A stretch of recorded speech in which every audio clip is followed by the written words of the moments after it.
Well, thank you, and I thank my friend from Maryland for his leadership and my friend from California on this. And I can't think of anything that is more important that we are talking about here in Washington, because there are three critical foundations which our nation was built upon: the freedom of speech, the freedom of conscience, and the right to life. You know, Thomas Jefferson, the author of the Declaration of Independence and who was our third president, said, quote, "No provision in our Constitution ought to be dearer to a man than which protects the rights of conscience against the enterprises of the civil authority," end quote. What he means by civil authority is government. Mr. Speaker, I stand here today in the well of the House of this chamber. Americans' freedom of conscience and our right to life is once again under attack, and this time in California.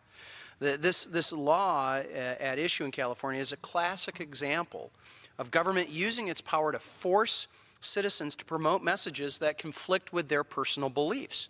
Pro-life pregnancy centers are a valuable asset to women, to men, and to the families, and certainly to those babies.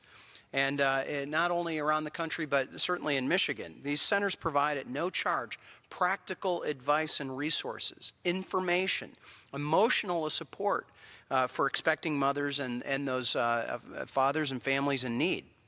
You know, as leaders of this nation, we should be offering support, resources, and praises for their efforts, not forcibly targeting these PRCs with unconstitutional government mandates.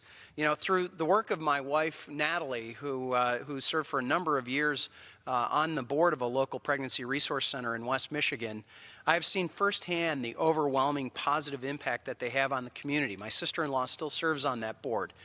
This is real impact in real lives to women and certainly to their babies. Now, maybe even more importantly, even after that baby is born, these resource centers will oftentimes provide care and clothing and education and emotional support. And I know in my own church in West Michigan, we regularly have those dresser drives where we fill a dresser for that pregnancy center, and that we are providing those diapers and providing that formula. We're there to help those mothers make it through. Well, the federal government should never force or attempt to coerce medical professionals, employers, resource centers to perform or promote abortions against their beliefs. Our basic freedoms and founding principles were established to protect us from that exact sort of intimidation. So I want to again thank my friends for leading this effort, but these pregnancy resource centers work. We know that. They offer compassionate care to those who need it the most and should be treasured by the government and not targeted by them. And with that, I thank my friends again and yield back.